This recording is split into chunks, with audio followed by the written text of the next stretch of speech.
حضور کی قربت کا ذریعہ بھی درود ہے۔ کون سا مومن ہوگا جس کو حضور کے دیدار کا شوق نہیں ہے؟ کثرت درود کی برکت یہ ہے کہ حضور کا دیدار نصیب ہوتا ہے۔ حضور کا دیدار نصیب ہو جائے تو بتاؤ اور کیا چاہیے۔ اللہ اکبر۔ جب ہم اللہ کی بارگاہ میں عرض کرتے ہیں اللہم صلی علی سیدنا محمد، تو اس کا مفہوم کیا ہے، اس کا معنی کیا بنتا ہے؟ تو فرماتے ہیں فمعناہ، اس کا معنی یہ ہے عظمہ فی الدنیا، اے اللہ دنیا کے اندر محبوب کی عظمت کو اور بلند کر دے۔ کیسے بلند کر دے؟ بے اعلاء ذکر ہی، کہ محبوب کے ذکر کو علو اور مرتبت اور شان و شوکت عطا کر دے۔ وَإِظْهَارِ دَعْوَتِهِ، اور حضور کی دعوت کو پھیلا دے اور پوری دنیا پہ غالب کر دے۔ وَإِبْقَاءِ شَرِيعَتِهِ، اور حضور کی شریعت کو دوام بخش دے۔ وَفِي الْآخِرَةِ بِتَشْفِيعِهِ فِي أُمَّتِهِ، اور آخرت کے اندر اس کا وہی مفہوم جو علامہ آلوسی بغدادی نے کیا کہ حضور علیہ السلام کو جو حق شفاعت دیا جائے گا، اس کے لیے اللہ سے دعا مانگنا۔ اور حضور نے خود ارشاد فرمایا کہ میرے لیے وسیلے کی دعا مانگو۔ یہ جو ہم اذان کے بعد دعا مانگتے ہیں کہ اے اللہ ہمارے آقا و مولا کو مقام وسیلہ عطا فرما، اور حضور علیہ السلام کے لیے یہ دعا مانگنا ہے۔ اور حضور مقام محمود پہ جلوہ فروز ہوں گے، اور وہاں حضور کو خاص کلمات دیے جائیں گے جو اس سے قبل نہ کسی نے بولے ہیں نہ اس کے بعد کوئی استعمال کرے گا۔ وہ حضور کو القاء کیے جائیں گے اور ان خاص لفظوں سے حضور اللہ کی تعریف فرمائیں گے، اللہ کی حمد بولیں گے، اور اس حمد کے صلے میں اللہ تعالیٰ محبوب سے فرمائے گا محبوب مانگتا ہے جو میں تجھے عطا کرتا ہوں۔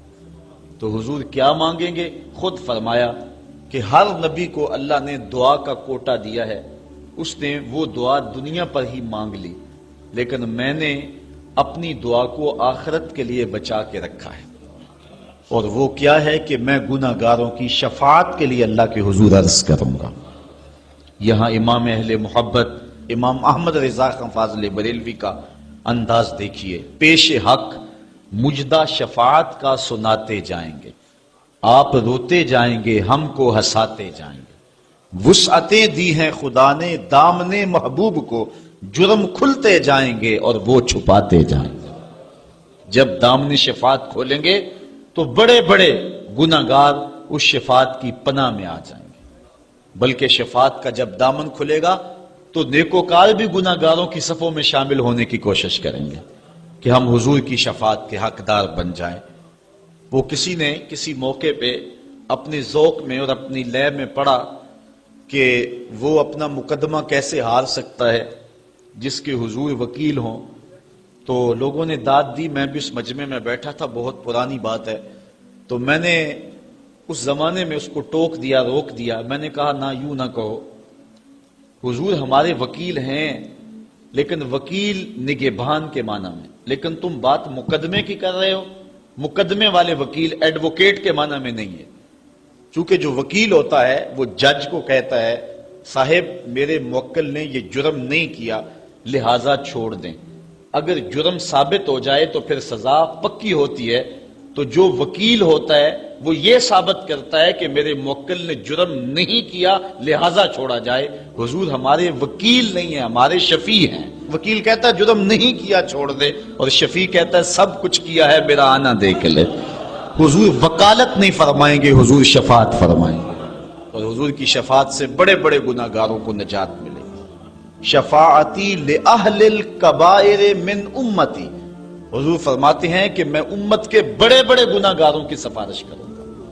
تو یہ حضور علیہ السلام کو حق دیا جائے گا آخرت کے میدان میں، اور آقا کریم علیہ السلام سجدے میں سر رکھیں گے۔ بخاری شریف میں حدیث شفاعت اٹھائیں، ایک بار نہیں 4 بار سر رکھیں گے، اور ہر بار رب کہے گا کہ مالک سر انور تو اٹھاؤ، جو کہو وہ مان لیں گے، جس کی سفارش کرو گے وہ قبول کر لیں گے، اور پھر حضور سفارش کرتے چلے جائیں گے اور امت کو بخشواتے چلے جائیں گے۔ فرمایا اوتیت الشفاعہ، مجھے شفاعت دی گئی، اور ہر نبی کو ایک دعوی مستجابہ، قبول ہونے والی دعا زندگی میں عطا کی گئی، دعا کا خصوصی کوٹا دیا گیا، ہر نبی نے وہ دعا کا حق دنیا پہ استعمال کر لیا۔ لیکن فرمایا کہ غلاموں میں نے وہ دعا تمہارے لیے بچا کے رکھی ہوئی، یہاں فاقے کاٹ لے، تکلیفیں کاٹ لی، دکھ برداشت کر لیے، اذیتیں تکلیفیں کیا کچھ نہیں تھا جو حضور علیہ الصلوۃ والسلام نے برداشت نہیں کیا، لیکن وہ شفاعت کے لیے حضور قیامت کے دن بازو رحمت کھولیں گے تو پھر گناہگاروں کی نجات کی ضمانت ہو۔ تو حضرت علامہ ابن منظور افریقی علیہ رحمہ فرماتے ہیں کہ یہ مفہوم ہے صلاۃ کا۔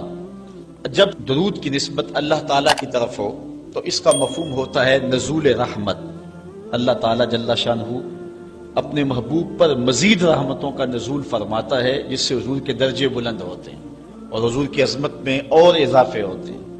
اور جب فرشتوں کی طرف نسبت کی جائے تو فرشتوں کی طرف نسبت بھی دعا کے معنی میں ہے، اور جب ہم اللہ کی بارگاہ میں یہ دعا مانگتے ہیں کہ اے اللہ اس پیارے محبوب علیہ السلام پر رحمت نازل فرما، تو یہ اللہ کی بارگاہ میں گزارش ہوتی ہے۔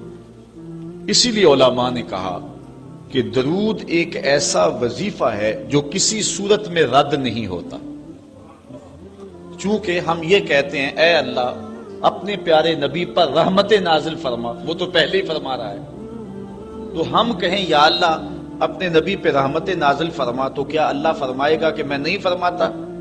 اس لیے یہ ہو ہی نہیں سکتا۔ علماء کہتے ہیں کہ جو درود ہے وہ بہر صورت قبول ہوتا ہے۔ اس لیے حضرت عمر رضی اللہ تعالیٰ عنہ فرماتے ہیں کہ دعا کو درود کے ساتھ جوڑ لو، درود تو قبول ہونا ہی ہونا ہے، تمہاری دعا بھی قبول ہو جائے گی، چونکہ اللہ تعالیٰ جل شانہ کی یہ شان نہیں ہے کہ بعض کو قبول کر لے اور بعض کو ترک کر دے۔ ہماری فقہ کا بھی مسئلہ ہے، اگر آپ نے کسی سے سودا لیا ہے، اس میں کوئی ردی چیز آ گئی اور کچھ صحیح آ گئی، اب یہ نہیں آپ کر سکتے کہ جو صحیح ہے وہ رکھ لیں اور ردی واپس کر دیں، یا تو وہ صحیح کے ساتھ ردی بھی قبول کرنا پڑے گی اور یا پھر جو ہے وہ صحیح بھی واپس کرنا پڑے گی۔ یہ نہیں ہوگا کہ مرضی کی رکھ لی اور مرضی کی واپس کر لی، یا سارا سودا قبول کرنا پڑے گا یا سارا سودا واپس کرنا پڑے گا۔ تو اللہ تعالیٰ جل شانہ کے حضور جب درود کے ساتھ دعا مانگی جائے تو پھر اللہ تعالیٰ جل شانہ اس دعا کو چھانٹ کے الگ نہیں کرتا کہ میں نے یہ نہیں قبول کرنی، درود کے ساتھ جو مانگی ہوئی دعا ہے اللہ وہ بھی مستجاب فرما لیتا ہے، وہ بھی قبول فرما لیتا ہے۔ درود پاک وہ بابرکت عمل ہے کہ جو اہل ایمان کو تعلیم دیا گیا۔ علماء نے لکھا کہ زندگی میں ایک مرتبہ درود شریف پڑھنا فرض ہے، اور جب حضور علیہ السلام کا نام لیا جائے اس وقت درود پڑھنا واجب ہے۔ اس کے علاوہ بھی وجوب کے اور بہت سارے مقامات علماء نے بیان کیے، اور نمایاں 40 مقامات علماء نے بیان کیے جہاں درود شریف پڑھنا مستحب ہے، لیکن بعض مقامات پہ درود شریف پڑھنا مکروہ بھی ہے، جس طرح باتھ روم اور اس قبیل کے اور مقامات اور جگہ اور جو ہے وہ احوال ایسے ہیں جہاں درود شریف نہیں پڑھا جائے گا۔ باقی درود شریف وہ بابرکت وظیفہ ہے، وہ مقبول بارگاہ عمل ہے کہ جس کو جتنی بار مرضی پڑھو، ایک تو طبیعت میں اکتاہٹ نہیں ہوتی، انسان تھکتا نہیں، اور دوسرا اس عمل کی برکتیں اتنی ہیں، اس کا ثواب اتنا ہے کہ حضور نبی رحمت صلی اللہ علیہ وسلم کا فرمان حضرت ابو ہریرہ رضی اللہ تعالی عنہ سے سماعت کر لیجئے کہ حضور علیہ السلام نے ارشاد فرمایا من صلی علیہ صلاۃ واحدۃ صلی اللہ علیہ عشرا، جو میرے اوپر ایک مرتبہ درود پڑھتا ہے اللہ تعالیٰ اس پہ 10 رحمتوں کا نزول فرماتا ہے۔ یہ اس بابرکت وظیفے کا نتیجہ ہے جو بندہ مومن کو نصیب کر دیا جاتا ہے۔ دوسری روایت حضرت انس بن مالک رضی اللہ تعالی عنہ سے مروی ہے، ان النبی صلی اللہ علیہ وسلم قال من ذکرت عنده فلیصلی علی ومن صلی علی مرۃ صلی اللہ علیہ بہا عشرا۔ حضور نے فرمایا کہ جس شخص کے سامنے میرا ذکر کیا جائے اس کو میرے پہ درود پڑھنا چاہیے، اس لیے کہ جس نے میرے اوپر ایک مرتبہ درود پڑھا اللہ تعالیٰ اس پہ 10 رحمتیں نازل فرماتا۔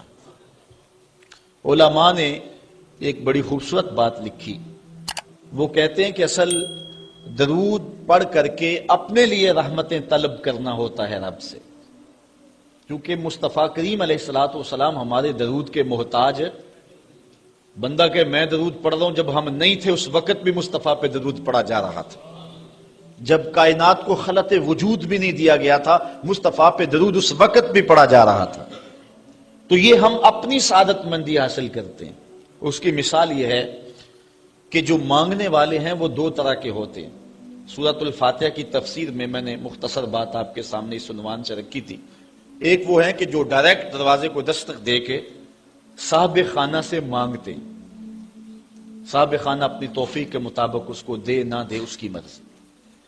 اور مانگنے والوں کا ایک اور طریقہ ہوتا ہے کہ وہ مانگتے نہیں، کسی شخص کے دروازے پہ کھڑے ہو کے اس کو دعائیں دینے لگتے ہیں، تیرے بچوں کی خیر، تیرے والدین کی خیر، جہاں دادے پر دادے سے شروع ہوتے ہیں اور نیچے نسل تک آتے ہیں۔ تو وہ جب دعائیں مانگ رہے ہوتے ہیں تیرے خاندان کی، تیری جد کی خیر، تو گھر والا سمجھتا ہے جو ہمیں دعائیں دے رہا ہے اصل خود خالی جھولی لے کر آیا ہے، یہ کچھ مانگنا چاہتا ہے۔ تو کوئی شخص اللہ کی بارگاہ سے مانگنا چاہے، اللہ تو اولاد سے پاک ہے، تو اس کے محبوب کی خیر مانگو، اللہ تعالیٰ ایک بار خیر مانگو گے 10 رحمتیں جھولی میں ڈال دے۔ تو یہ مانگنے کا ایک مہذب طریقہ ہے جو اہل ایمان مانگتے ہیں۔ اس لیے اگر سارے وظیفے چھوڑ کے صرف درود پڑھا جائے تو یہ کیسا عمل ہے۔ حضرت ابی بن کعب رضی اللہ تعالیٰ عنہ سے مروی روایت ابھی آ رہی ہے، آپ دیکھیں گے کہ یہ کتنا بابرکت وظیفہ ہے جس کی تعلیم حضور ارشاد فرما رہے ہیں۔ حضور علیہ السلام کا ایک اور فرمان سنیے جس کو امام طبرانی نے اپنی موجم میں روایت کیا ہے۔ حضور نے ارشاد فرمایا من صلی علیہ صلاۃ واحدۃ صلی اللہ علیہ عشرا، جو میرے اوپر ایک مرتبہ درود پڑھتا ہے رب تعالیٰ اس پر 10 رحمتیں نازل کرتا ہے۔ ومن صلی علیہ عشرا صلی اللہ علیہ مئۃ، اور جو میرے اوپر 10 مرتبہ درود پڑھتا ہے اللہ تعالیٰ اس پہ 100 رحمتیں نازل فرماتا ہے۔ ومن صلی علیہ مئۃ کتب اللہ بین عینیہ براۃ من النفاق وبراۃ من النار، اور جو شخص میرے اوپر 100 مرتبہ درود پڑھتا ہے اس کی 2 آنکھوں کے درمیان لکھ دیا جاتا ہے یہ بندہ منافق بھی نہیں ہے دوزخی بھی نہیں ہے، یہ نہ منافق ہے اور نہ دوزخی ہے، نفاق سے اور دوزخ سے بری لکھ دیا جاتا ہے۔ وَأَسْكَنَهُ اللَّهُ يَوْمَ الْقِيَامَةِ مَعَ الشُّهَدَاءِ، اور اللہ تعالیٰ جل شانہ قیامت کے دن جس مرتبے پر شہداء کو ٹھہرائے گا اسی مقام پہ درود پڑھنے والوں کو ٹھہرائے گا۔ یہ ثواب ہے اس شخص کے لیے کہ جو حضور پر کثرت کے ساتھ درود پڑھتا ہے۔ حضرت عبد الرحمن بن عوف رضی اللہ تعالی عنہ سے ایک روایت سنیے، فرماتے ہیں یہ عشرہ مبشرہ سے ہیں، جلیل القدر صحابی ہیں، اور صحابہ میں سب سے زیادہ امیر صحابی بھی یہی ہے۔ 1,44,000 صحابہ میں سب سے امیر ترین صحابی حضرت عبد الرحمن ابن عوف رضی اللہ تعالی عنہ ہے۔ آپ فرماتے ہیں کہ خرج رسول اللہ صلی اللہ علیہ وسلم فاتبعته حتى دخل نخلا فسجد فاطال السجود حتى خفت او خشیت ان يكون الله قد توفاه او قبضه۔ کہتے ہیں ایک دن حضور گھر سے باہر تشریف فرما ہوئے، مسجد نبوی سے نکلے تو میں بھی حضور کے پیچھے پیچھے چل پڑا۔ حضور علیہ الصلوۃ والسلام کے تتبع میں، حضور کی اتباع میں میں بھی حضور کے پیچھے چل پڑا۔ حتی داخل نخلا، یہاں تک کہ کھجوروں کے ایک باغ میں حضور تشریف فرما ہو گئے، میں بھی اس باغ میں حضور کے پیچھے چلا۔ میں نے کیا دیکھا؟ فسجدہ، حضور نے سجدہ فرمایا، فاطال السجود، اور سجدہ اتنا لمبا تھا، حتی خفت او خشیت ان یکون اللہ قد توفى او قبضہ، مجھے ڈر لگا کہ حضور علیہ السلام کا وصال ہو گیا، کہ حضور نے سر انور رکھا سجدے میں پھر اٹھا ہی نہیں رہے تھے، تو میں ڈرا اس بات سے کہ کہیں حضور کا وصال نہ ہو گیا ہو، حضور علیہ السلام اس دار فانی سے کوچ نہ کر گئے ہوں۔ تو کہتے ہیں کہ قال فجئت انظر فرفع راسه، میں دیکھ ہی رہا تھا کہ اچانک حضور نے سر انور اٹھا لیا۔ فقال مالک یا عبد الرحمن، تو میرا رنگ اڑا ہوا تھا، میری طبیعت کے اوپر ایک عجیب کیفیت تھی۔ حضور نے سر اٹھایا اور مجھے اس حالت میں دیکھا، کہا کہ اے عبد الرحمن تجھے کیا ہو گیا؟ میں نے کہا فذکرت ذالک لہ، جو مجھے ہوا تھا میں نے وہ بتا دیا، میں تو ڈر گیا تھا کیونکہ صحابہ کی زندگی ہی تو حضور کے نام سے تھی، اور آقا کریم کی زندگی کے ساتھ اور حضور کی حیات کے ساتھ ہی تو وہ جیتے تھے بلکہ اڑتے تھے، اور صحابہ رضوان اللہ علیہ مجمعین کے لیے سب سے مشکل وقت حضور علیہ السلام کی وفات کا وقت تھا، ان سے برداشت نہیں ہوتا تھا۔ آپ نے پڑھا ہوگا سیر میں، علماء سے سنا ہوگا، حضرت عمر نے تلوار نکال لی تھی حضور کے وصال پر، کوئی کہے تو صحیح حضور کا وصال ہو گیا میں گردن کاٹ دوں گا، روتے تھے، عجیب کیفیت تھی۔ حضرت ابوبکر صدیق نے ہاتھ آگے کیا لیکن حضرت عمر جو ہیں وہ ان کی بات بھی سننے کے لیے تیار نہیں تھے۔ حضرت بلال چیخیں مارتے تھے، عجیب حالت تھی۔ حضرت سیدہ فاطمہ کہتی تھی سبت علی مصائب لو انہا سبت علی الایام سرنا لیالیا، لوگوں میرے اوپر جو مصیبتیں ٹوٹ پڑی ہیں اگر وہ چٹے دنوں پہ پڑتی تو وہ بھی کالی راتیں بن جاتے، اتنی مصیبتیں آ گئی۔ حضور علیہ السلام کے وصال پر یہ صحابہ کی کیفیت۔ حضرت زید بن عبداللہ اپنے باغ کو پانی دے رہے تھے، حضرت امام زرقانی نے لکھا ہے ان کے بیٹے نے جا کے کہا کہ ابا جی کوئی بات سنی ہے؟ انہوں نے کہا بتاؤ بیٹے کیا ہوا ہے؟ کہا حضور کا وصال ہو گیا۔ تو حضرت زید نے یوں ہاتھ اٹھائے اور سنو انہوں نے کیا کہا، اللہم اذہب بصری حتی لا ارا بعد حبیبی محمد احدا، اے اللہ مجھے اندھا کر دے، مجھے نابینا کر دے۔ آنکھوں کے چراغ روشن اس لیے تھے کہ تیرے رسول کو دیکھتا تھا، اب حضور اگر اس دنیا سے چلے گئے تو میں نے آنکھوں کی چراغ کیا کرنے؟ تو اللہ تعالیٰ نے ان کی دعا قبول فرما لی اور وہ فوراً نابینا ہو گئے۔ کسی نے بعد میں ان کے پاس جا کے افسوس کیا کہ تمہاری آنکھوں کی بینائی جاتی نہیں ہے، بڑا افسوس ہوا ہے۔ وہ فرمانے لگے تمہیں ہوا ہوگا، مجھے تو کوئی نہیں ہوا، میں تو حضور کے بغیر کسی کو دیکھنا ہی نہیں چاہتا۔ اور اعلیٰ حضرت فرماتے ہیں کون نظروں پہ چڑھے دیکھ کے تلوا تیرا، جس نے آپ کو دیکھا پھر وہ کسی کو جو ہے وہ اور کیوں دیکھے؟ تو یہ صحابہ کی کیفیت تھی۔ بلکہ غدابہ نامی اونٹنی جس پہ حضور سواری کیا کرتے تھے، کتب میں آتا ہے، صحیح روایات ہیں، وہ حضرت فاطمہ زہرا کی دہلیز پر سر رکھ کے رویا کرتی تھی، اور وہ یافور نامی دراز گوش جس پہ حضور سواری کیا کرتے تھے، جس کو ہم اپنی زبان میں گدھا کہہ لیتے ہیں لیکن نسبت رسول سے ہوگی تو پھر اس کو دراز گوش کہیں گے، تو وہ قبیلہ بنو سلیم کے کنویں میں چھلانگ لگا کے مر گیا کہ جب حضور چلے گئے ہیں تو ہم نے جی کے کیا لینا۔ یہ کیفیت جانوروں کی تھی۔ اللہ اکبر۔ تو حضور کی جدائی کا صدمہ کون برداشت کرے؟ آپ نے سنا نہیں کہ استن حنانہ حضور کے فراق میں کیسے تڑپ تڑپ کے روتا تھا؟ صحاح میں روایت ہے، لگتا تھا جس طرح پھٹ جائے گا، اور آقا کریم ممبر سے نیچے اترے اور آقا نے اس کو دونوں ہاتھوں میں لیا، پھر تسلی دی، اور ایسے لگا جس طرح کہ بچھڑا ہوا بچہ ماں کی گود میں آ جائے تو اس کی گگھی بن جاتی ہے، یہ کیفیت ہوئی۔ پھر حضور ممبر پہ جلوہ فراز ہوئے اور صحابہ سے مخاطب ہو کے کہا لو لم افعل ھکذا لھن الی یوم القیامہ، اگر میں اپنے عاشق زار کو ممبر سے اتر کے یوں تسلی نہ دیتا تو یہ لکڑی کا ستون قیامت تک روتا ہی رہتا۔ اللہ اکبر۔ یہ ہے حضور کے پیار کی کیفیت۔ ان کے لیے مشکل مرحلہ تھا۔ تو حضرت عبد الرحمن ابن عوف رضی اللہ تعالیٰ عنہ کہتے ہیں میں نے جو میرے پہ بیتی تھی نا، جو میری حالت ہوئی تھی، میں نے صاف صاف عرض کی حضور میں تو بہت پریشان ہوا تھا۔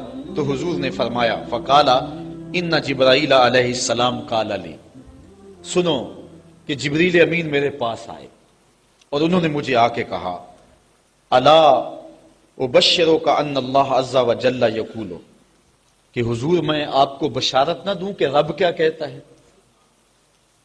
وہ یہ کہتا ہے من صلی علیک صلیت علیہ ومن سلم علیک سلمت علیہ۔ ذرا دیکھیے لفظ، حضور فرماتے ہیں میں کیوں سجدے میں گیا تھا؟ سنو اے عبد الرحمن ابن عوف واقعہ کیا ہوا، میں اتنا لمبا سجدہ کیوں کیا؟ کہا میرے پاس جبریل آئے اور جبریل نے مجھے رب کا سندیسہ دیا، پیغام دیا کہ محبوب آپ کا رب کہتا ہے کہ آپ کا جو امتی آپ پہ درود پڑے گا میں رب ہو کے اس پہ درود پڑھوں گا، اور جو آپ کا امتی آپ کو سلام کہے گا میں رب ہو کے اس کو سلام کروں گا۔ تو حضور فرماتے ہیں فسجدت للہ شکرا، تو پھر میں سجدہ نہ کرتا، پھر میں شکر کا سجدہ نہ کرتا اور میرا سجدہ لمبا نہ ہوتا کہ اتنا کرم ہوا کہ میرا اگر غلام مجھ پہ درود بھیجے تو رب اس پہ درود بھیجتا ہے۔ اللہ اکبر۔ یہ کرم نوازیاں اس شخص پر کہ جو حضور نبی رحمت صلی اللہ علیہ وسلم پر درود بھیجتا ہے۔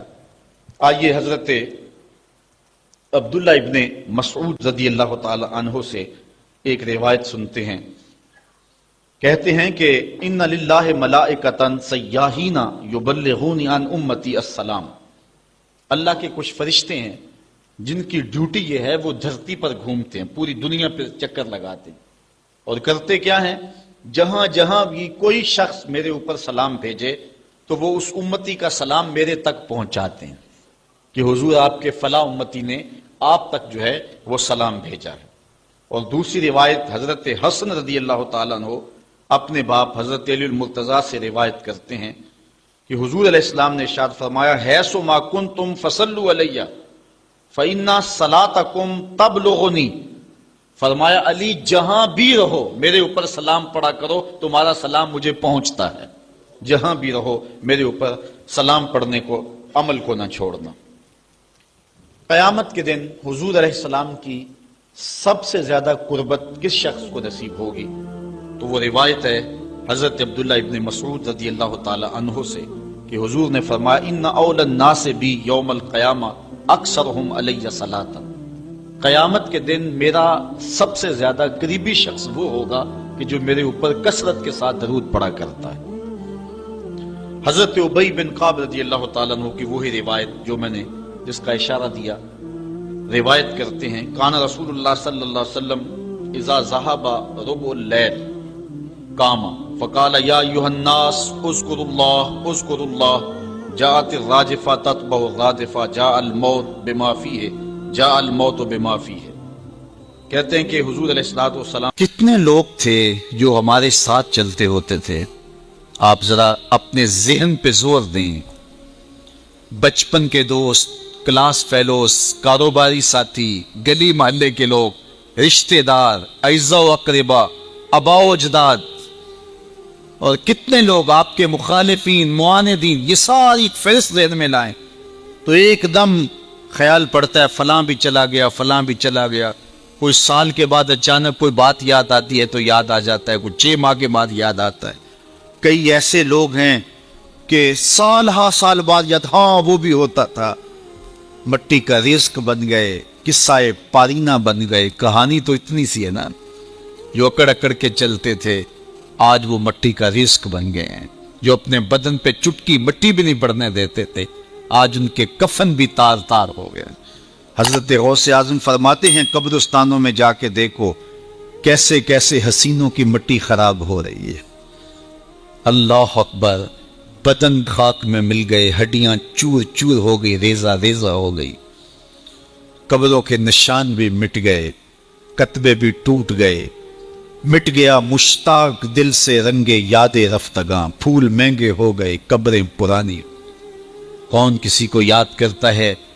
اور اسی طرح ہم مل کے مٹی کا رزق بننے والے ہیں، لیکن کوئی ایسا کام چھوڑ جائیں گے، اپنے رب سے جڑ جائیں گے، اپنے رب کے بندوں سے جڑ جائیں گے، رسول کریم کے دامن کو تھام لیں گے تو پھر موت بھی مرنے نہیں دے گی، پھر سر خرو اور سر بلند ہوں گے، پھر عزتوں کے تاج سروں پہ رکھے جائیں گے، وقار کی مستر پہ بٹھائے جائیں گے، فقیر نام تنا دا باؤ، قبر جنا دی جیوے ہو۔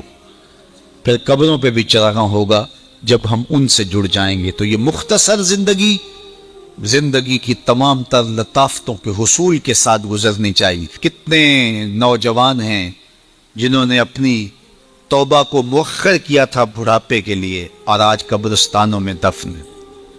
آپ جا کے قبرستانوں میں دیکھیں، وہ سوچتے تھے کہ ابھی تو جوانی ہے، جوانی سے لطف اندوز ہو لیں، بڑھاپے میں توبہ کر لیں گے، لیکن بڑھاپا نہیں آیا، موت آ گئی۔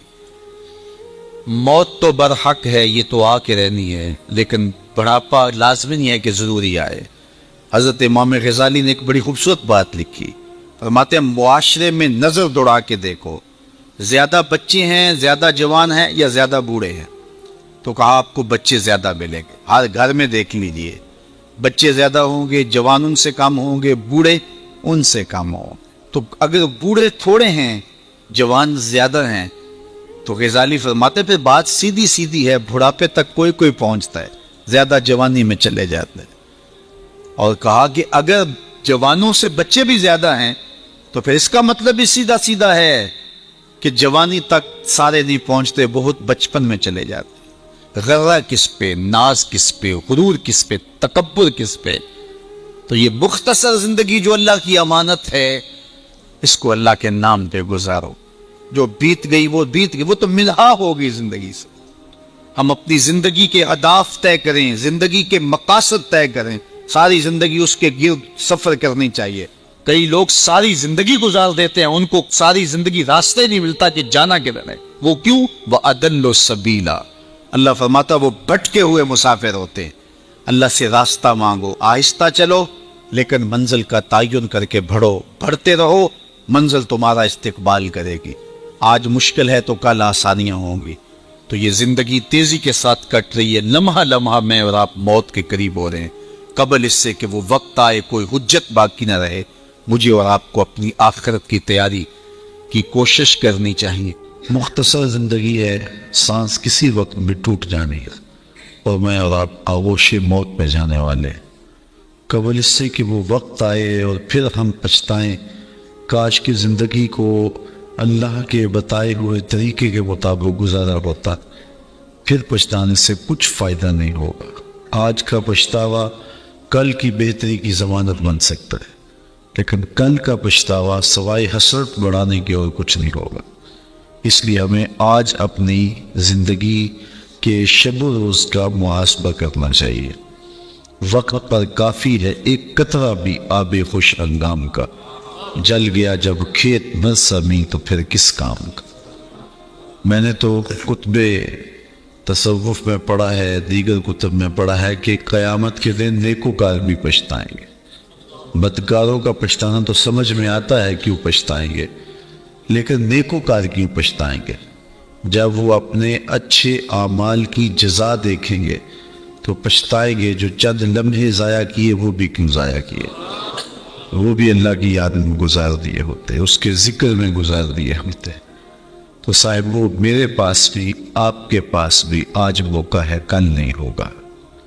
تو اس وقت کو، اس فرصت کی گھڑیوں کو، ان لمحوں کو میں اور آپ غنیمت سمجھیں. قبل اس سے کہ توبہ کا دروازہ بند ہو جائے اور پھر پچھتاوا ہو، آج اگر تھوڑا سا تدبر کر لیں اور وقت پر ہم اللہ کے حضور حاضر ہو جائیں تو کل کی زندگی بہتر ہو سکتی ہے. ایک مجذوب تھا، فقیر تھا، وہ بازار میں کھڑا رو رہا تھا. کسی نے اس کو روک کے پوچھا کہ یہاں کیوں رو رہے ہو کھڑے ہو کے؟ تو اس نے کہا کہ میرا پروگرام بنا تھا ان بندوں کی اور رب کی صلح کرواتا ہوں. تو کہا پھر کیا ہوا؟ کہا کہ وہ تو مانتا ہے، یہ نہیں مانتا. وہ کہتا ہے ان کو لے آ میری چوکھٹ پہ، ایک آنسو سے پچھلے گناہ دھو ڈالوں گا، خطائیں معاف کر دوں گا، بلکہ میرا وعدہ رہا کہ ان کے گناہوں کو بدل کے نیکیوں میں تبدیل کر دوں. میں نے ان کو سمجھایا ہے کہ رحمت کا در کھلا ہے، اس کی رحمت کی بارشیں اتر رہی ہیں. وہ کہتے ہیں آجو میری چوکھٹ پہ، لیکن یہ ایسے کھوئے ہیں کہ میری باتیں نہیں سنتے. مجھے ان کے رویے پہ رونا آ رہا ہے، ان کی قسمت پہ رونا آ رہا ہے کہ ایسے موقع روز ملتے ہیں لیکن یہ میری بات ہی نہیں سنتے، یہ مانتے ہی نہیں ہیں، یہ میری سنتے ہی نہیں ہے، اس لیے میں رو رہا ہوں.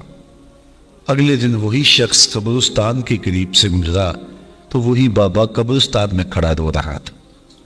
اس نے کہا بابا تو بازاروں میں بھی روتا ہے، قبرستانوں میں بھی روتا ہے، آج کیا مسئلہ ہے؟ کہا آج بھی مسئلہ کل والا ہے. کہا آج کیا ہوا؟ کہا آج میرا پروگرام تھا ان قبرستان والوں کی اور رب کی صلح کروا دو. تو کہا پھر آج کیا مسئلہ بنا؟ کہا آج یہ مانتے ہیں وہ نہیں مانتا.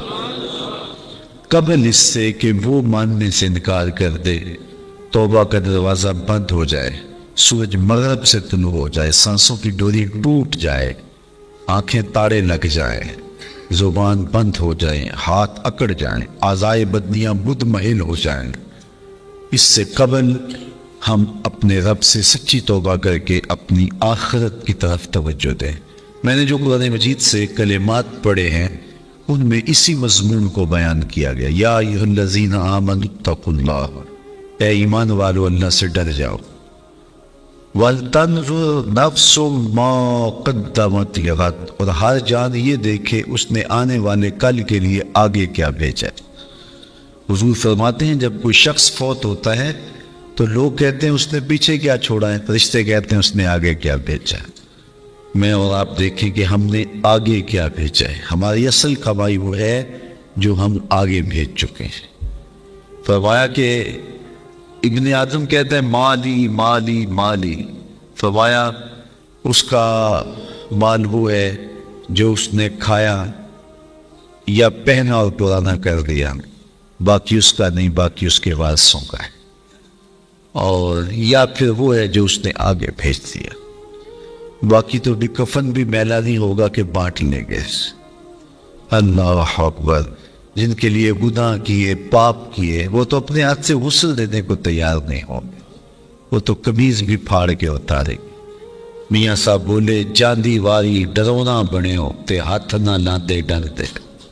جاندی واری ڈرونا بنے ہو تے ہاتھ نہ لاندے ڈر دے. جنہ لئی تو باپ کمائے اج کتھے نہیں تیرے کر دے. وہ تو غسل دینے کے لیے تیار نہیں. خوف آتا ہے. قبرستان کے اوپر بھی کرائے کے بچے بٹھا دیے، وہ خود قرآن پڑھنے کی توفیق بھی نہیں رکھتے وہاں جا کے. تو وہی عمل ہے صاحب جو ہم نے اپنے ساتھ لے کے جانا ہے. اپنی آخرت کے لیے سوچنا، کبھی دھوکے نہ پڑنا. میرے پہ ناراض نہ ہونا، میں سچی بات کرنے کا عادی ہوں. میرے پہ پیر ناراض ہو جاتے ہیں. میں کہتا ہوں پیر وہ ہے جو تمہیں آخرت کی فکر دے، تمہاری زندگی کو اور اوکھا کر دے. جو کہتا ہے بس ٹھیک آگے ہو تمہیں موج ہی ہو جائے، یہ تماشا نہیں ہے. یہ ایک نظام ہے، یہ دنیا ہے، آخرت ہے، اعمال کی جواب دہی ہے.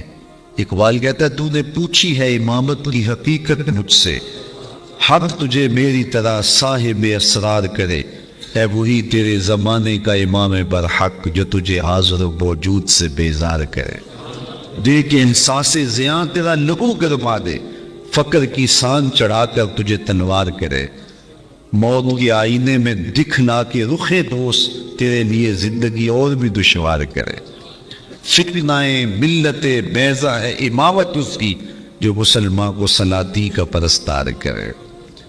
آپ نوٹ پھینک رہے ہوتے ہیں، جھوم رہے ہوتے ہیں، اور نعت خان کہہ رہا ہوتا ہے بس تم آگے ہو نعت خان میں، تو نعت خانی میں آگے ہو، بس بخشے گئے ہو. اللہ کرم کرے، اس کے لیے کوئی مشکل نہیں ہے، لیکن نظام ایسا نہیں ہے. ہم سے عمل مانگا گیا ہے، ہم سے سجدے مانگے گئے ہیں، ہم سے حقوق اللہ، حقوق العباد کو پورا کرنے کا تقاضا کیا گیا ہے. ہماری زندگی ہے ایک نظم ہے، پورا نظام شریعت ہے. تو ہم نے اپنی زندگی کے لیے محنت کرنی ہے. یار ایک مزدور نے 500 روپیہ کمانا ہو تو 8 گھنٹے کم از کم اسے جو ہے وہ ایک دن میں مزدوری کرنی پڑتی ہے، پھر جا کے شام کو اس کو 500 روپیہ ملتا ہے. تو جنت اتنی ہی سستی ہے کہ یوں ہی مل جائے گی. ام حسبتم ان تدخلوا الجنہ، کیا تم نے یہ گمان کر لیا ہے کہ جنت یوں ہی مل جائے گی؟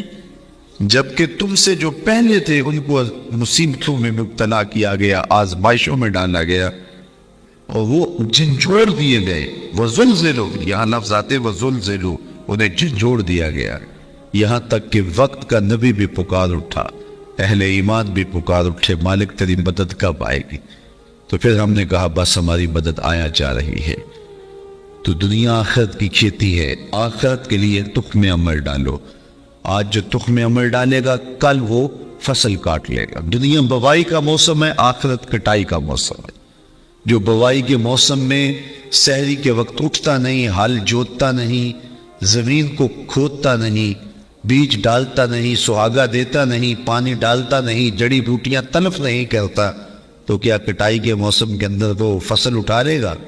فصل وہی اٹھائے گا جو مٹی کے ساتھ مٹی ہو گیا ہے. جو سحری کے وقت اٹھا، جس نے چھڑکاؤ کیا، پانی ڈالا، بیج ڈالا، تخم عمل ڈالا، پھر جڑی بوٹیاں ہوگی ان کو کاٹتا رہا. اس نے کتنی محنت کی. تیز ہوا چلی تو دل ڈولنے لگا کہیں فصل نہ اجڑ جائے. دھوپ زیادہ گرم ہو گئی تو پریشان ہو گیا، ہاتھ پھیلا کے دعائیں مانگتا رہا. پانی خشک ہونے لگا تو سینچتا رہا پانی کہ میرے بوٹے سوکھ نہ جائیں. پھر جا کے کہیں پھل پکا اور پھر جا کے اس نے کھیتی اٹھائی. میاں یہ دنیا، فرمایا میرے حضور نے، آخرت کی کھیتی ہے. سحری کے وقت اٹھو، آنسو بہاؤ، تخم عمل ڈالو اور لوڈی کرو.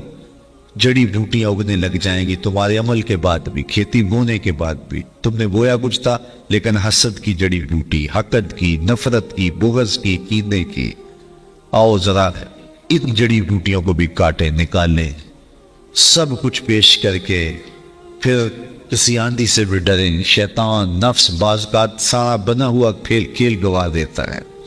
بلعم بن باورا کی مثال ہمارے سامنے، بنی اسرائیل کا مستجاب الدعوات ولی تھا، ہاتھ پھیلا کے دعا مانگتا، منہ پہ ہاتھ بعد میں پھیرتا، قبولیت پہلے ہو جاتی، اتنا مقبول تھا، لیکن بھٹک گیا۔ پھر اسی کے بارے میں قرآن نے کہا مثلہ کمثل الکلب، اس کی مثال کتے کی مثال ہے، زبان لٹک گئی، زمین چاٹتا تھا۔ اس لیے میاں صاحب بولے پڑھنے اتے مان کرین تے نہ آکھی میں پڑھیا، او جبار کا ہاتھ صداوے متا روڑ دیوے دودھ گڑیا۔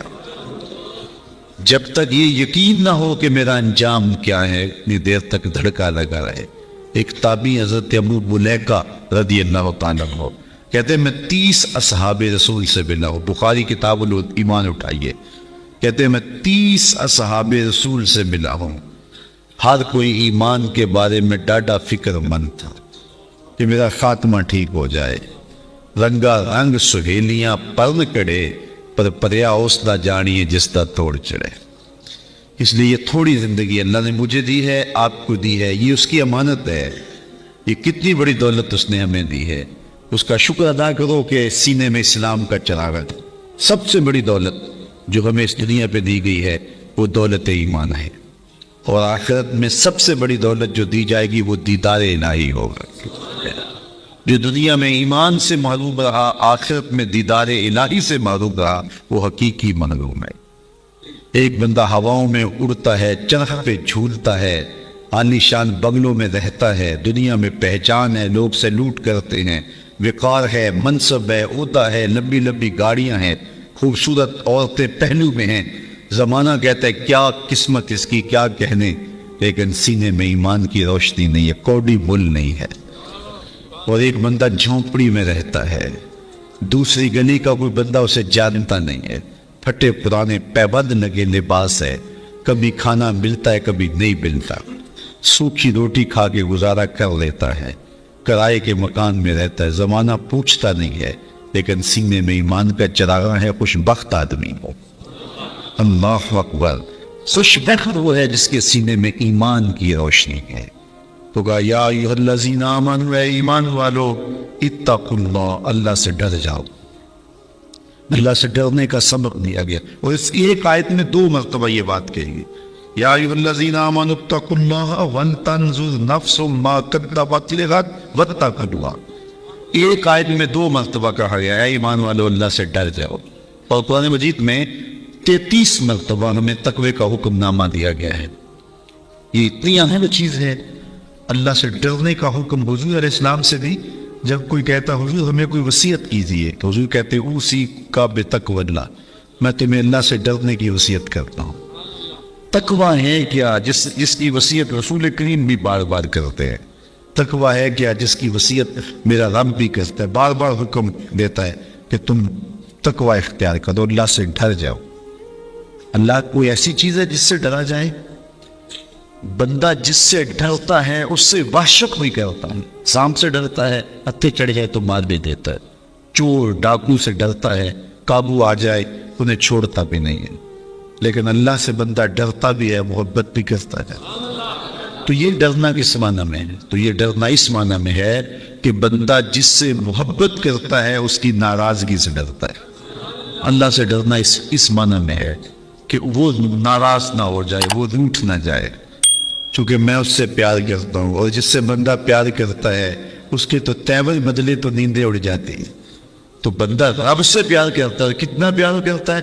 قرآن سے پوچھیے والذین آمنوا اشد حبا للہ، ایمان والے اللہ کو ٹوٹ کے چاہتے ہیں۔ اب دنیا میں کسی نے کسی سے اتنا پیار نہیں کیا ہوگا جتنا بندوں نے رب سے پیار کیا ہے۔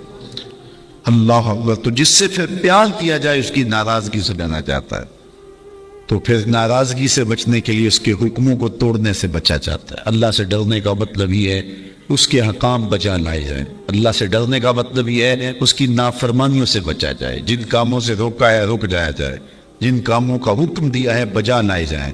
یہ ہے اللہ سے ڈرنے کا مفہوم۔ تو کہا ہے ایمان والو اللہ سے ڈر جاؤ، یہ تقوی اختیار کرو۔ ویسے تقوی کے بارے میں تو اتنا کچھ لکھا علماء نے، یہ الگ مضمون ہے، لیکن دو ایک بات ہے۔ بعض نے کہا تقوی یہ ہے کہ نیکی کرنے کے باوجود بھی ڈرا جائے کہ پتہ نہیں نیکی قبول ہوئی ہے یا نہیں۔ نیکی کرنے کے باوجود بھی یہ کیفیت ہو۔ بعض لوگ نیکی کر کے پھول جاتے ہیں، اور کسی نے 2 نمازیں زیادہ پڑھ لی تو بے نمازیوں کو حقیر سمجھنے لگ جاتے ہیں۔ نیکی کرنے کے بعد پھولنا نہیں ہے، نیکی کرنے کے بعد بھی خوف رہے پتہ نہیں قبول بھی ہوئی ہے کہ۔ حضرت عمر عید کے دن رو رہے تھے، کسی نے کہا آج تو خوشیوں بتا دے رہا ہے، کہا مجھے نہیں پتا میرے روزے قبول ہوئے ہیں یا کہ نہیں۔ حضرت بایزید بستامی کو ایک بڑھیا نے کہا حضرت ایک مسئلہ پوچھنے آئی ہوں، کہا پوچھئے۔ کہا میرے گدھے کی دم اچھی ہے یا آپ کی داڑھی اچھی ہے؟ ایسا مسئلہ کوئی مجھے پوچھے پھر جانے کہاں پائے۔ لیکن بایزید بستامی رو پڑے، کہا بڑھیا تیرے سوال کا جواب میرے پاس نہیں ہے، ابھی تو مجھے پتہ ہی نہیں ہے کہ میرا ماجرا کیا ہے، یہ تو مرنے کے بعد ہی بتا سکتا۔ حضرت بایزید کا انتقال ہو گیا، بڑھیا کو خواب میں ملے، اس نے کہا میرا سوال اسی جگہ پہ کھڑا ہے۔ ہاں اللہ کا شکر ہے میرا خاتمہ ایمان پہ ہو گیا، تیری داڑھی تیرے گدھے کی دم کو میری داڑھی سے کیا نسبت ہے؟ تو بڑھیا نے کہا بتاؤ آپ کے رب نے آپ کے ساتھ کیا سلوک کیا؟ تو حضرت بایزید کہتے ہیں جب میں مالک کے حضور پیش ہوا تو مالک نے پوچھا ہے بوڑھے بتا میرے پاس کیا لے کر آیا ہے؟ 72 سال کی عمر میں انتقال ہوا تھا۔ تو آواز آئی ہے بوڑھے بتا میرے پاس کیا لے کر آیا ہے؟ تو بایزید بستامی کہتے ہیں میں نے جواباً عرض کی مالک بادشاہوں کی چوکھٹ پہ فقیر آئے ہیں تو شہنشاہ یہ تو نہیں پوچھا کرتے کیا لے کر آئے ہو، شہنشاہ تو فقیروں کو یہی پوچھتے ہیں کیا لینے آئے ہو۔ تو میں لے کر تو کچھ نہیں آیا، تیری رحمت کا سوالی بن کے آیا ہوں۔ تو اللہ نے بغیر حساب کے میری مغفرت فرما۔ تو جب تک یہ یقین نہ ہو کہ میرا انجام کیا ہے، دھڑکا تو لگا رہے، مومن کی زندگی ہے۔ تو کہا نیکی کرنے کے باوجود بھی ڈرتا رہے پتہ نہیں قبول ہوئی ہے کہ۔ اللہ اکبر۔ حضرت کعب احبار یہ تابعی ہیں لیکن انہوں نے حضور کو دیکھا ہے۔ حضور کو دیکھنے والا صحابی ہوتا نا، لیکن انہوں نے حضور کو دیکھا بھی ہے لیکن پھر بھی تابعی ہے۔ کیوں؟ اس لیے کہ یہودیوں کے بہت بڑے عالم تھے، احبار تھے، اور حضور علیہ السلام کی ملاقات ہوئی، زیارت ہوئی، لیکن ایمان نہ لائے۔ پھر حضرت عمر فاروق کے دور میں انہوں نے اسلام قبول کیا۔ تو حضور کو دیکھا بھی ہے لیکن صحابی نہیں، تابعی ہیں، لیکن پچھلی کتابوں کے عالم بھی تھے اور دین متین کے عالم بھی ہوئے، تو صحابہ ان سے مسائل بھی پوچھتے تھے۔ تو ابن عمر نے کہا اے کعب احبار یہ قرآن میں جو بار بار تقوی کا لفظ ہے اس کا کیا مطلب ہے؟ تو حضرت کعب احبار کہنے لگے کہ کبھی تم ایسی وادی سے گزرے ہو جہاں خاردار جھاڑیاں ہوں؟ تو انہوں نے کہا ہاں کئی مرتبہ گزرا ہوں۔ کہا کیسے گزرے ہو؟ کہا میں دامن سے بیٹھ لیا، کوئی کانٹا میرے دامن سے الجھ نہ جائے۔ کالا فضا کا تقوی، کہا تقوی بھی اسی کا نام ہے۔ دنیا سے یوں گزرا جائے کہ کوئی گناہ سے دامن آلودہ نہ ہونے پائے۔ جگہ جگہ جھاڑیاں ہیں، جگہ جگہ کانٹے بھری گناہوں بھری جھاڑیاں ہیں، دعوتیں گناہ دیتی ہیں، توجہ کھینچتی ہیں، دل کھینچتی ہیں، لیکن بچ بچ کے نظریں بچا کے گزر جایا جائے۔ یہ ہے تقوی، دنیا میں رہ کر بھی دنیا سے بچا جائے۔ دنیا کے ترک کرنے کا نام کمال نہیں ہے، دنیا میں رہ کے دنیا کی خرابیوں سے بچنے کا نام کمال ہے۔ کمال اس مرغابی کا ہے جو پانی میں رہتی بھی ہے لیکن پانی کو پروں میں جذب بھی نہیں ہونے دیتی۔ صوفیہ فرماتے ہیں دنیا میں ایسے رہو جس طرح کشتی پانی میں رہتی ہے، پانی میں رہتی ہے لیکن پانی کو اپنے اندر نہیں آنے دیتی۔ کشتی میں پانی رہے تو خیر ہے، خود بھی ترے گی اوروں کو بھی ترائے گی، لیکن اگر پانی کشتی میں آ گیا تو کشتی اور اس کے سواروں کو لے ڈوبے گا۔ کہا دنیا میں تم رہو، دنیا تمہارے اندر نہ رہے۔ اللہ اکبر۔ اگر دنیا تمہارے اندر آگے پھر پلے بچے گا کچھ نہیں۔ من نظر الی الدنیا نظرۃ العب اخرج اللہ تعالی من قلبہ نور الیقین والزہد۔ جو دنیا کو محبت کی نظر سے دیکھتا ہے اللہ اس کے دل سے تقوی کا نور کھینچ لیتا ہے، پھر اس کے سجدے رسمی رہ جاتے ہیں، اس کی نمازیں دکھاوے کی رہ جاتی ہیں، پھر اس کے سارے اعمال بس رسمی رہ جاتے ہیں، پھر نہ سجدے کی لذت باقی بچتی ہے، نہ رکوع اور قیام کا لطف باقی رہتا ہے، پھر سب کچھ اس کی تقریر، اس کا واعظ، اس کا سننا، اس کا سنانا سوائے رسم کے اور کچھ نہیں ہوتا۔ تو دنیا سے محبت نہیں کیجیے گا، میرے حضور نے فرمایا کل فی الدنیا کانک غریب او کعابر سبیل، دنیا میں ایسے رہو جس طرح کوئی اجنبی مسافر رہتا ہے یا پھر کوئی سڑک عبور کرنے والا گزرتا ہے، دائیں بائیں سے دیکھ کے سڑک عبور کر جاتا ہے۔ فرمایا میری اور دنیا کی مثال ایسے ہے جس طرح کوئی مسافر گزر رہا تھا، راستے میں شجر سایہ دار آ گیا اور وہ چند لمحوں کے لیے سستانے کے لیے رک گیا اور پھر منزل کی طرف چل پڑا۔ تو دنیا میں چند لمحوں کے لیے ہم رکے ہیں، کوئی 60 سال کے لیے رکا ہے، کوئی 70 سال کے لیے رکا ہے، کوئی 50 سال کے لیے، کوئی 20 سال کے لیے، کوئی 40 سال کے لیے۔ کسی کے 40 سال بیت گئے، کسی کے 50 سال بیت گئے، کسی کے 20 سال بیت گئے۔ تھوڑی دیر کے بعد دوپہر کٹ جانی ہے، سایہ جو ہے وہ ختم ہو جانا ہے، اٹھ کے پھر کوچ کرنا ہی پڑنا ہے۔ تو قبل اس سے چونکہ یہ 60 سال، 6 سال، 50 سال، 20 سال، 40 سال یہ ہمارا اس درخت کی چھاؤں کے نیچے بیٹھنا ہے، اور اس کے بعد ایسی زندگی ہے، ایسی لمبی زندگی، نہ ختم ہونے والی زندگی۔ یوم حشر ایک دن جو ہے 50,000 سال کا، 50 سال کا نہیں، 50-100 سال کا نہیں، 50,000 سال کا ایک دن، اور یہ ساری دنیا 60 سال کی، یہ ساری زندگی جو ہے وہ 50 سال کی، 60 سال کی، 70 سال کی۔ اس میں بھی پہلے 8-10 سال بچپن کی مدہوشیوں میں گزر گئے، کچھ بڑھاپے کے دھپوں میں گزر گئے، دن میں 8 گھنٹے سوئے تو زندگی کا تیسرا حصہ یہ گزر گیا۔ 45 سال زندگی ہے تو 15 سال یہ نکل گئی، 10 سال بچپن کے نکل گئے، 5 سال بڑھاپے کے دھکے نکل گئے۔ روز ایک دن میں کتنی مرتبہ واش روم میں جانا پڑتا، آدھا گھنٹہ بھی لگا رہے روز کا، تو روز کا یہ بھی نکالو، کتنی زندگی بچتی ہے۔ میرے ایک دوست نے اندازہ لگایا 13 سال بچتی ہے، 13 سال کے لیے، 15 سال کے لیے، 14 سال کے لیے اپنے رب کو ناراض کیا ہوا ہے۔ یا ایھا الانسان ما غرک بربک الکریم، آواز آئی ہے انسان اپنے قریب رب کو چھوڑ دیا تم نے۔ 70 ماؤں سے زیادہ پیار کرنے والا، ماں پیار کرتی ہے، بہت پیار کرتی ہے، لیکن مالک کے پیار کا مقابلہ ہی نہیں ہے۔ ماں اولاد سے اتنا پیار کرتی ہے، اس کے لیے دکھ جھیل لیتی ہے، تکلیفیں گوارا کر لیتی۔ میں آپ سے پوچھتا ہوں کہ ماں اولاد سے اتنا پیار کیوں کرتی ہے؟ آپ کا ایک ہی جواب ہوگا کہ ماں نے بچے کو جنم جو دیا ہے۔ تو میرے اس جملے پہ اگر غور کرو اور میں تقریر ختم بھی کر دوں تو آپ کے آنے کا اور میرے آنے کا مقصد پورا ہو جائے گا۔ یہ جملہ اگر آپ سمجھ جائیں، جس ماں نے جنم دیا ہے وہ اتنا پیار کرتی ہے، جس رب نے خلق کیا ہے وہ کتنا پیار کرتا ہے۔ ماں نے جنم دیا ہے، خلق نہیں کیا، تخلیق نہیں کیا۔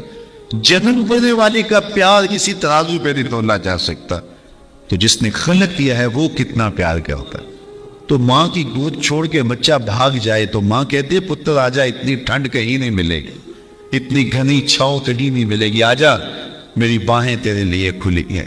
تو مالک کی دہلیز چھوڑ کے بندہ بھاگتا ہے تو ذرا اس کی آواز بھی دیکھو، یا ایھا الانسان ما غرک بربک الکریم، او بھاگنے والے آجا، پلٹ کے تیرا رب بڑا ہی کریم ہے۔ مجھے بتاؤ بھیگنے والوں کو کوئی یوں بھی آواز دیتا ہے؟ کبھی آپ نے پولیس کو مجرم کا تعاقب کرتے دیکھا ہوگا، لیکن یہ دیکھیے بھاگنے والے کو جو اللہ کے در سے بغاوت کر کے بھاگ رہا ہے، چھوڑ کے بھاگ رہا ہے، شیطان نے جس کو اغوا کر لیا ہے اور بھاگ رہا ہے اس کی دہلیز سے، مسجد کے قریب ہوتے ہوئے بھی پج گانا صدائے دل نواز آتی ہے، حی علی الصلاۃ حی علی الفلاح، لیکن یہ نیند کے خراٹوں میں ہوتا ہے۔ میرا رب اسے بھی کہتا او بھاگنے والے آجا، میں تیرا رب لگتا ہوں، دیکھ میرا تیرا گوڑا رشتہ کتنا ہے، آجا پلٹ، آنا تو تو نے ہے ہی۔ پھر جو کفن میں منہ چھپا چھپا کے آتا پھرے گا، کھلے منہ آجا۔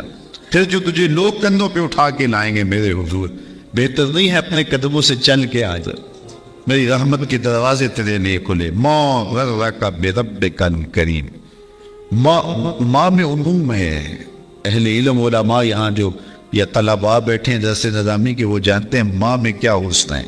ما غرک، وہ کون سی شے ہے جس نے تجھے مغرور کر دیا؟ دولت، حسن، جوانی، اقتدار، کوئی ایک چیز بھی ہے جو تیرے پاس ٹھہرنے والی ہے؟ تو کس چیز پہ ناز کر کے اپنے رب کی دہلیز کو بھول گیا ہوا ہے؟ آجا پلٹ کے. کبھی آپ نے دیکھا ہو کوئی نالائق بچہ گھر چھوڑ کے بھاگ جائے تو وہ تو شاید کسی کے برتن ہوٹل پہ مانج کے اپنے پیٹ کی آگ بجھا رہا ہو، لیکن ماں کے حلق سے نیچے لقمہ نہیں اترتا. ماں نہ کچھ کھاتی ہے نہ کچھ پیتی ہے، اور باپ بھی بے قرار ہوتا ہے. پوچھتے پھر نالائق کی طرح چلا گیا. اخبارات میں اشتہار چھپتے، آپ نے بھی دیکھے ہوئے، اس نام کا بچہ، رنگ سانولا، لباس اس طرح کا، وضع کرتا ہے ایسی، اٹھنے بیٹھنے کا سٹائل یہ، اتنے دنوں سے گھر سے گم ہے. اگر کسی کو ملے تو اس نمبر پہ، اس ایڈریس پہ اطلاع کرے، اتنا انعام دیں گے. اور نیچے لکھا ہوتا ہے نوٹ، اگر وہ خود پڑھے تو واپس آ جائے، اسے کچھ نہیں کہا جائے گا. تو میں جب بھی یہ اشتہار پڑھتا ہوں تو میری نظر اس آیت پہ رکتی ہے. رب بھی کہہ رہا ہے یا ایھا الانسان ما غرک بربک الکریم، او باغی ہوئے انسان، آجا پلٹ کے تیرا رب کریم ہے، کچھ نہیں کہے گا. آجا پلٹ کے، اس کی رحمت کے دروازے کھلے ہیں. مجرم جب بھاگتے تو واپس آتے ہوئے وہ ڈرتا ہے کہ کیا سلوک ہوگا، لیکن یہ دہلیز ایسی ہے، مجرم بھاگ گیا ہے، اس کی رحمت آوازیں دے رہی، آجا آجا پلٹ کے، میری رحمت کے دروازے کھلے ہوئے ہیں. اور پھر اتنا کرم ہوتا ہے، اتنا کرم ہوتا ہے، جب بندہ اس کے حضور واپس آتا ہے، اللہ گناہوں کو بدل کے نیکیوں میں تبدیل کر دیتا.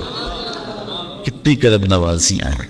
تو کتنا بد نصیب ہے جو اس کی دہلیز پہ نہیں آتا. ہم تو مائل بکرم ہیں، کوئی سائل ہی نہیں، راہ دکھلائیں کسے راہ روے منزل ہی نہیں، جلوائے طور تو موجود ہے کوئی موسیٰ ہی نہیں.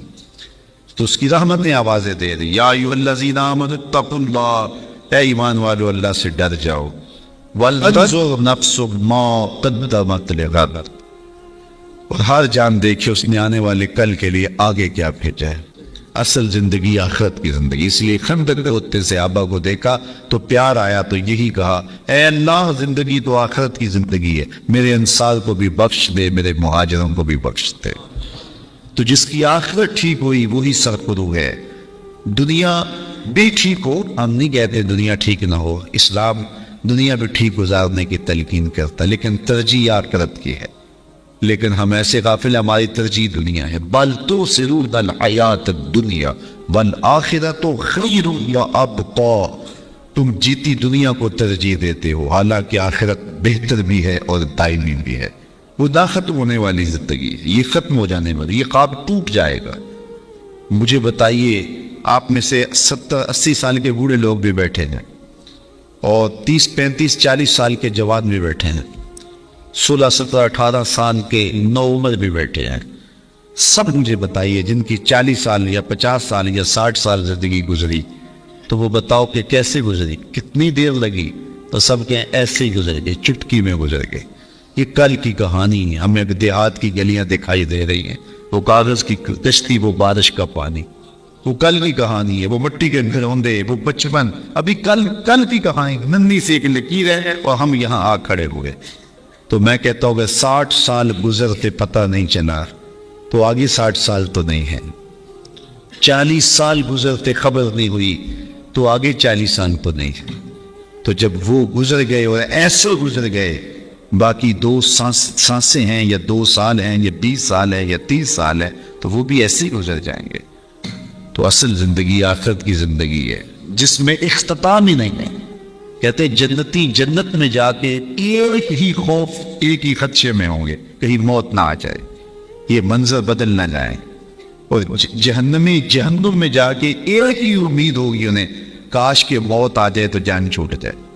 پھر مینڈے کی شکل کے اندر جو ہے وہ حشر کے میدان میں موت کو لایا جائے گا. جنتی جنت سے اور جہنمی جہنم سے دیکھ رہے ہوں گے، اور پھر مینڈے کی شکل میں لائی ہوئی موت کو ذبح کر دیا جائے گا. اب موت کو بھی موت آ گئی. تو جنتی اتنے خوش ہوں گے کہ اگر خوشی سے مرا جاتا، موت کو موت نہ آئی ہوتی تو یہ مر جاتے. اور جہنمی اتنے دکھی ہوں گے کہ اگر موت کو موت نہ آئی ہوتی اور غم سے مرا جا سکتا ہوتا تو یہ مر جاتے. ایک ابدی زندگی ہے جو نہ ختم ہونے والی ہے، اور یہ زندگی بکھر جانے والا خواب ہے. تو میں سمجھتا ہوں اس سے بڑا جو ہے وہ احمق نہیں ہے جو اپنی آخرت کو برباد کرتا ہے. تو سورۃ الاعلیٰ کے اندر خاص طور پہ یہ بات کہے گی، بل تؤثرون الحیات الدنیا والآخرۃ خیر وابقا ان ھذا لفی الصحف العولی صحف ابراہیم و موسیٰ۔ کا یہ صرف ہم نے قرآن میں بیان نہیں کیا، یہ حضرت ابراہیم حضرت موسیٰ پر جو صحیفے اترے تھے یہ کہانیاں ہم نے وہاں بھی لکھی ہیں، انسان کو بتایا ہے، اس کو معاد کی خبر دی ہے، دنیا کی بے ثباتی کی کہانی بتائی ہے، تو وہ اس دنیا میں رہ کے اپنی آخرت کی طرف توجہ دے۔ یہ بوائی کا موسم ہے، آخرت پٹائی کا موسم ہے، تخم عمل ڈالے، محنت کرے، گوڈی دے، جڑی بوٹیاں تلف کرے، اپنے عمل کی بہتریاں کرے، آنسوں کا چھڑکاؤ کرے، تہجد کے سجدے نصیب ہوں، 5 گانا نمازوں میں کوتاہی ممکن ہی نہ ہو۔ ہمارے بزرگ فرمایا کرتے تھے سونے سے قبل 5 انگلیاں بھی گن لیا کرو، 5 نمازیں بھی گن لیا کرو، اور اگر تہجد نصیب ہو جائے، کتنے خوش نصیب ہیں وہ لوگ جو سحری کا اٹھنا پا لیتے ہیں۔ ایک روایت میں آتا جب سحری کے لمحے ہوتے ہیں تو شوہر اٹھتا ہے اور اپنی بیوی کو بھی جھنجھوڑتا ہے، لیکن نیند کے غلبے کی وجہ سے وہ اٹھ نہیں پاتی، خیر یہ چلا جاتا ہے، وضو کرتا ہے، واپس آتے ہوئے چلو میں تھوڑا سا پانی لیے آتا ہے اور اپنی بیوی کے اوپر چھڑک دیتا ہے، تو وہ بھی اٹھ جاتی ہے اور یہ مصلی بچھا کے نماز پڑھنے لگ جاتا ہے، اللہ کی حضور سجدہ ریزیاں کرتا ہے، اور وہ بھی جلدی سے وضو کر کے اس مصلی کے ساتھ مصلی بچھا کے خاتون بھی نماز پڑھنے لگ جاتی ہے۔ تہجد کے سجدے ہیں، سحری کے لمحے ہیں، رات کی تاریکیاں ہیں، کوئی دیکھنے والا نہیں ہے، 2 مصلی بچھے ہیں، ایک پہ شوہر کھڑا ہے، ایک مصلی پہ بیوی کھڑی ہے، رب کی دہلیز کا نوکر اور اس کی چوکھٹ کی بادی دونوں سجدہ ریز۔ حدیث میں آتا ہے جب یہ سجدے کر رہے ہوتے ہیں اللہ دیکھ کے مسکرا رہا ہوتا ہے، اپنی شان کے مطابق مسکرا رہا ہوتا ہے کہ دیکھو میرا بندہ اور میری بندی میرے لیے سجدے کیا ہوئے ہیں، پھر کتنی رحمتیں برستی ہیں، کتنی کرم نوازیاں ہوتی ہیں۔ ذرا اپنی سحریوں کا آغاز سجدوں سے کرو، پھر آپ کو کسی بابے کے پاس نہیں جانا پڑے گا کہ جن آ گیا، بھوت آ گیا، ہمارے گھر میں سایہ ہو گیا، بدروحوں کا اثر ہو گیا، کسی نے تعویذ ڈال دیے، جادو کر دیا، ٹونا کر دیا۔ تہجد کے سجدوں سے اپنے مسلوں کو آباد تو کر کے دیکھو، تمہارے گھر پہ چھم چھم رحمتوں کا نزول ہوگا، کرم نوازیاں اتریں گی تمہارے گھر کے اندر، انوار برسیں گے، آؤ اس کی چوکھٹ پہ آؤ، اس کی کرم نوازیوں کے رنگ دیکھو کہ وہ کتنے کرم نوازیاں کرتا ہے، پہ رزق کے دروازے بھی کھلیں گے، تمہارے لیے رحمتوں کے دروازے بھی کھلیں گے، سکون اور طمانینت کے دروازے بھی کھلیں گے، اندر سے روشنی پھوٹے گی۔ تہجد کے وقت جب سجدے میں سر رکھ کے کہو گے سبحان ربی الاعلی، تو پھر اندر سے ایسی روشنی پھوٹے گی، اندر بوٹی مشک مچایا اتے جام پھلاتے آئی ہو، پھر کیفیات نصیب ہوں گی، پھر من میں چراغا ہوگا، آؤ اپنے آپ کو مالک کی چوکھٹ پہ لے جاؤ، اس کی دہلیز پہ لے جاؤ۔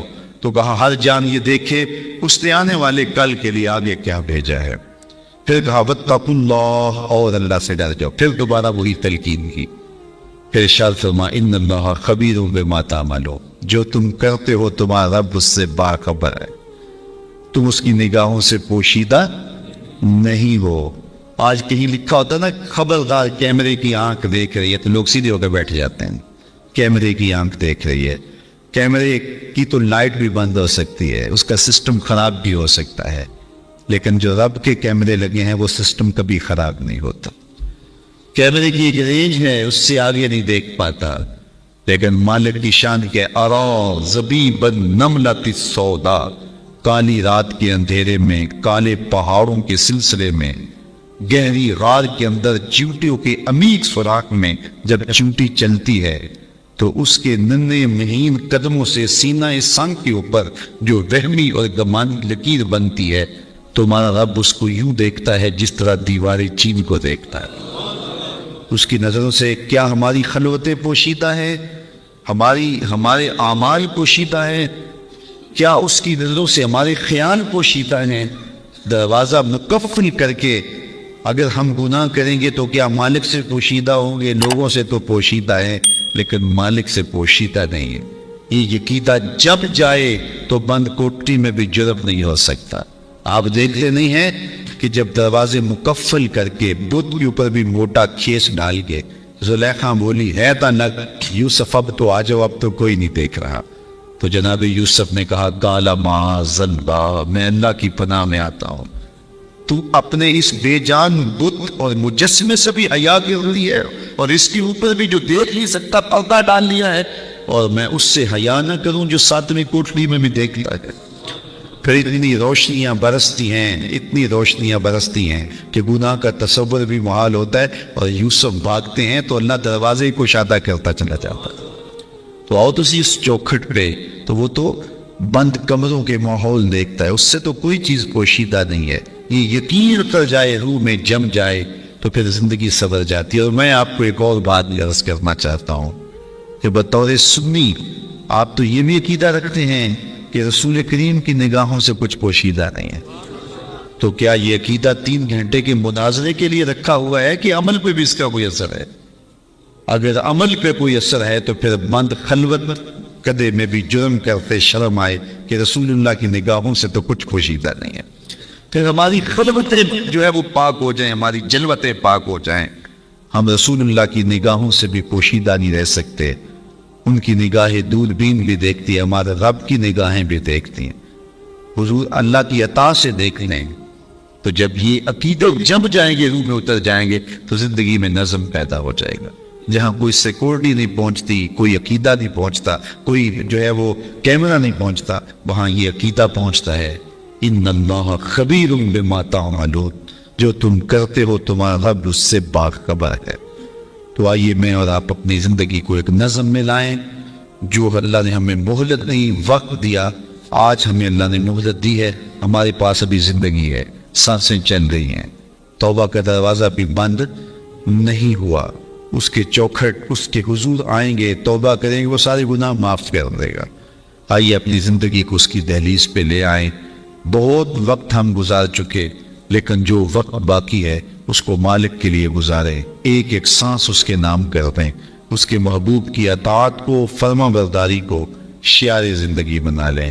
اللہ اپنی رحمتوں کا سایہ عطا فرمائے۔